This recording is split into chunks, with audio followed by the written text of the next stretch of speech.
Morning, morning. Maaga tayo mag-check ng mga outlet ng breakfast.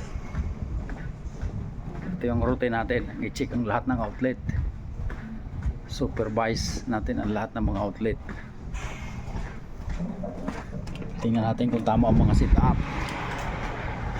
Ganito ang ating trabaho ngayon, paikot-ikot. Kaway-kaway sa ating mga solid viewers, solid followers, lalo sa mga OFW natin dyan na kasama sa buhay, mga seaman. Aga pa dito, 5:30 pa lang dito. Ayan, mahaba-haba ang ating nilalakbay, crew only, so dito tayo.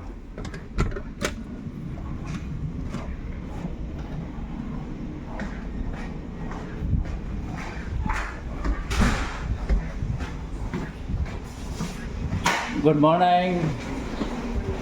Nandiyan na si Samilton. Good morning. Oy. Ito na yung ating outlet dito. Ano sa bubuka? Ano tayo sa? Hindi ko alam eh. May program ako eh.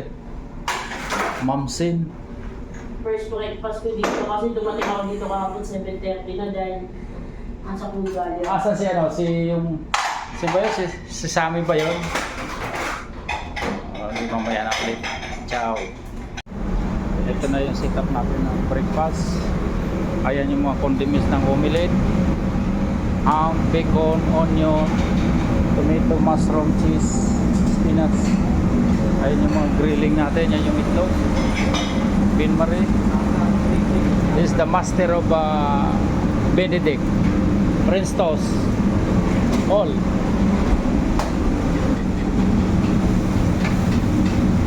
This is the porcelain. Brian is from Indonesia, master of pancake. Look, and this side also is the same. This is station.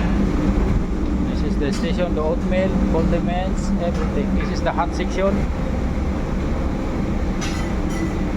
So when you come on board, you're gonna enjoy your breakfast or vacation here. So yung mga gusto magbarko, pwede kayo. Masarap pakinggan sa atin pero mahirap trabaho dito. Huwag lang kayong ayaw. So welcome po kayo. Sana na-enjoy nyo. Thank you. Morning. Sit tayo ng mga setup ng buffet dito. Mga setup ng breakfast dito sa stasyon dito. Ayun yung ating kababayan, tao dito. So sundan nyo lang po ito. Makikita nyo anong gawain dito sa loob ng barko. Yung mga may balak magbarko, barko na kayo. Hindi lang masarap pa magbarko dito ha. Masarap lang pakinggan sa Pilipinas. Yung nandito ka na, lapot-lapot ka na. Sana naunawaan nyo. Yung mga gusto magbarko, pwede. Wala lang sisihan pagdating dito. Okay? So bye-bye lang kayo. Ciao. This guy is amazing. Look at this way making omelette, scrambled egg. Where are you from?